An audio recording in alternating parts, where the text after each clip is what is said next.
નમસ્કાર. આજે આપણે મીરાબાઈના એક એવા અદ્ભુત પદને સમજવાના છીએ જેમાં એક વાંસળી એ ફક્ત સંગીતનું સાધન નથી રહેતી પણ એક દિવ્ય શક્તિનું પ્રતીક બની જાય છે. તો ચાલો આ અનોખી વાંસળીના રહસ્યને જાણીએ. વિચારવા જેવો સવાલ છે ખરો ને કે એક સાધારણ વાદ્ય એક વાંસળી એ દિવ્ય શક્તિનું પ્રતીક કેવી રીતે બની શકે?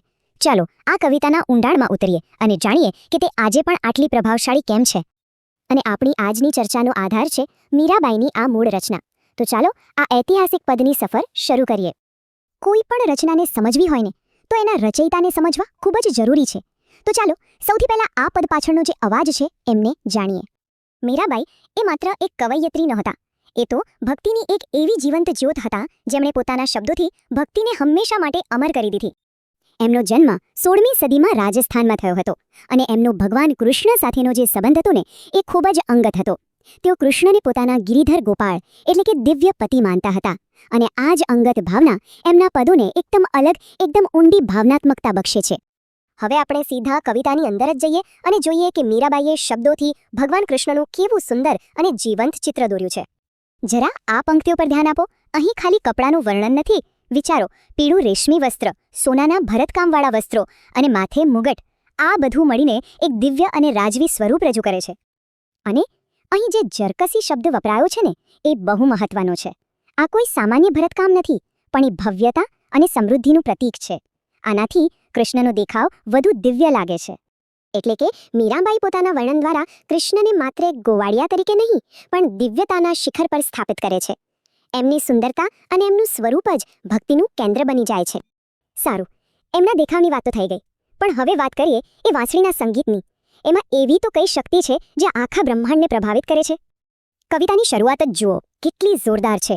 વાગે છે રે વાગે છે. આ જે પુનરાવર્તન છે ને એ એક અલગ જ ઉર્જા પેદા કરે છે.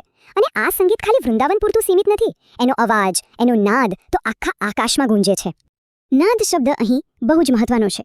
એને ખાલી અવાજ ન કહી શકાય. નાદ એટલે એક આધ્યાત્મિક કંપન, એક એવી ઉર્જા જે બધે જ ફેલાયેલી છે.